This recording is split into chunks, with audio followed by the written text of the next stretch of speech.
கீழே உட்காந்துறப்ப ஒரு பயம் இருக்குது. ஏன்னா இந்த ஆடியோ லான்ச்லாம் வந்தால் என்ன பேசுவோம், என்ன நம்ம பேச போகிறோம் நமக்குள்ளே தெரியுமா கடகடன்னு பேசுகிறோம். அது யூடியூப்பில் வர்றப்ப தான் பக்கம் இதையா நம்ம பேசணும்.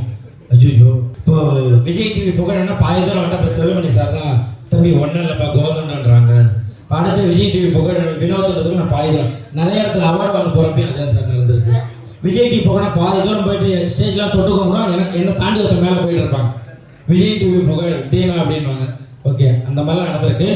ஸோ எனக்கு அதை தாண்டி தேசிய ராஜா 2ல் எனக்கு கண்டிப்பாக எனக்கு ஒரு நல்ல ஒரு வாழ்க்கையை கொடுத்துருக்காரு ஏல் சார்.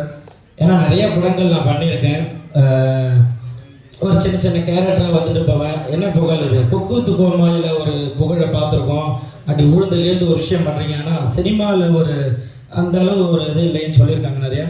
பட் இந்த படம் எழில் சார் எல்லாருமே சொல்கிறாங்க, அவரை நம்ம நடிக்க விட்டுருவார். நீங்கள் என்ன வேணால் பண்ணுங்கள், சூப்பராக பண்ணுங்கள், நான் பார்த்துக்கிறேன்னு அவர் 2 வார்த்தை தான் அங்கேருந்து வரும். மானிட்டர் பண்ணி உட்காந்துப்பார். ஒரு ஆக்ஷன் ஒரு கட்டு இது 2 தான் சொல்லுவார். வேறு எதுவும் அவர் சொல்ல மாட்டார்.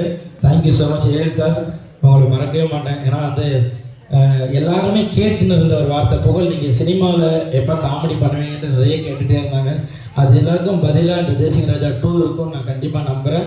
அப்படி தான் எல்லாம் ஒர்க் பண்ணியிருக்கோம் எல்லாருமே. இந்தியர்களின் இதய குரல் மக்களோசை.